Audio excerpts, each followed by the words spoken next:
Welcome to The Explainer. Today we're going to talk about something incredible, a war that lasted just 13 days, but literally redrew the map of South Asia. We're talking about the birth of a brand new nation against all odds. So how does that happen? How do you go from a massive refugee crisis to a new country in less than 2 weeks? Well, it turns out the answer is this perfect storm. You've got incredible political will, a ton of strategic patience, and, a high-stakes geopolitical chess match that nearly brought two superpowers to the brink. All right, so let's set the scene. Our story really kicks off in March of 1971. And what's wild is that you have two just massive events happening almost at the exact same time.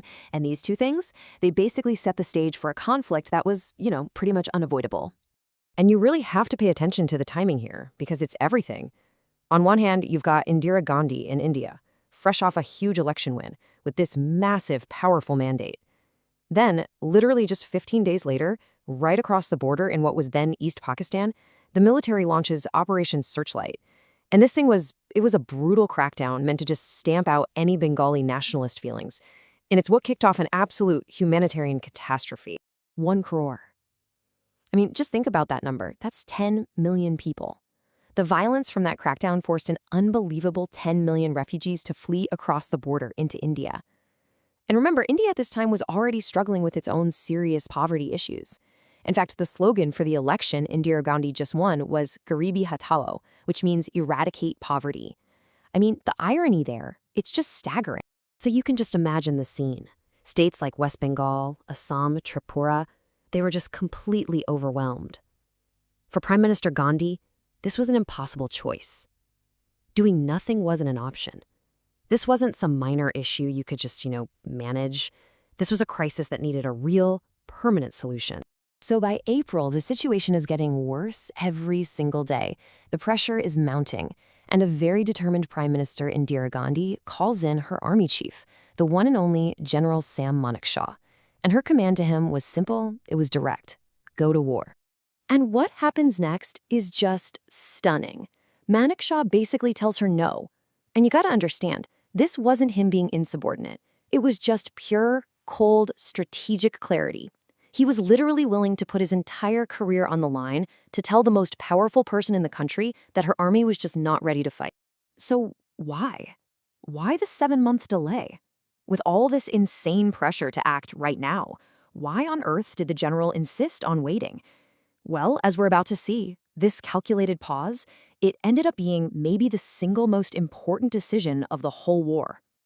Okay, so Manekshaw had 3 brilliant reasons to wait. First up, the weather. The monsoon was coming, and that would turn all of East Pakistan into a giant muddy swamp. Not exactly great for Indian tanks. Second, China. If they waited until winter, the Himalayan passes would be snowed in, basically locking China out and preventing them from helping Pakistan. And third, and this is the big one, the army just wasn't prepared. They needed time to move troops, get equipment ready, and plan for a war on 2 fronts. And here's what's amazing. Indira Gandhi, showing some serious political courage, actually listened. She agreed to wait. So the military plan is set. We wait for winter.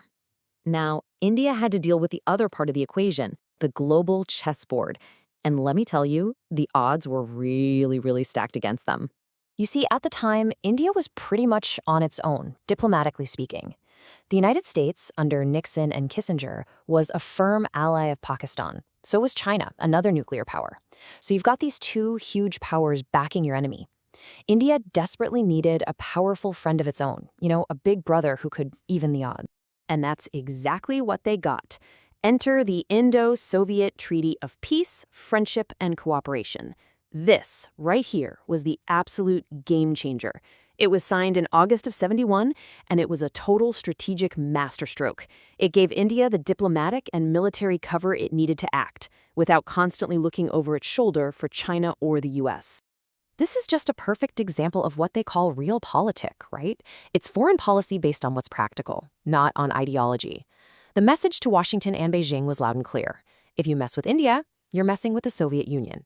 So now, with a military plan ready to go and a superpower having their back, all India had to do was wait for Pakistan to make the first move. And sure enough, Pakistan did. See, Pakistan's president, Yahya Khan, was feeling pretty confident. He thought his American and Chinese allies would protect him no matter what. So he decides to launch a preemptive strike, kind of thinking he could pull off something like Israel's Six-Day War. I mean, this quote really tells you everything you need to know about their mindset. Just pure overconfidence. So, on December 2nd, 1971, they attack. And what they didn't realize, or maybe just didn't want to believe, was that they were flying straight into a trap. They were attacking an Indian military that had been getting ready, preparing, and patiently waiting for this exact moment for 7 long months. And India's response? It was swift, it was overwhelming, and it was perfectly coordinated. The war was officially on. But the biggest drama, the moment that could have changed everything and dragged the whole world into this, was about to happen out at sea. This is when the U.S. decided to get involved. President Nixon sends the nuclear-capable 7th Fleet, led by the aircraft carrier USS Enterprise, steaming right into the Bay of Bengal. Make no mistake, this was a massive show of force. It was a clear threat, designed to scare India into stopping. This was it, the moment of truth. But remember that treaty? This is where it paid off, big time.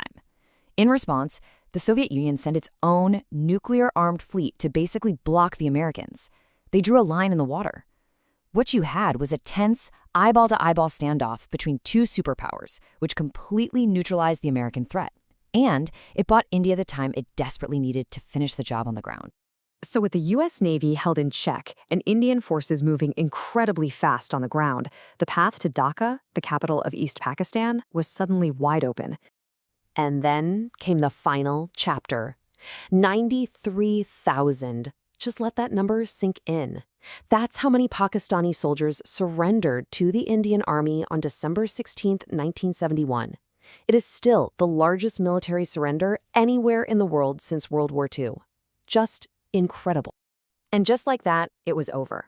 In only 13 days, a region that had suffered immensely was liberated. It was like a kind of political and military surgery on a scale you just don't see. And the result? A brand new country was born, the independent nation of Bangladesh. So when you look back, you have to ask, could India have done this on its own?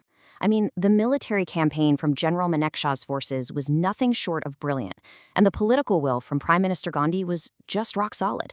But it's pretty clear that another piece of the puzzle was just as important, just as vital to this victory. Because in war, right, it's not just about how strong you are, it's about who's got your back. And that's really the key takeaway here. The birth of Bangladesh wasn't just about military power. It was this incredible combination of masterful timing, strategic patience, and, crucially, that international alliance. And it really makes you think, doesn't it? In a world where alliances are always changing, how many countries out there owe their entire existence to a single signature on a single piece of paper at just the right time?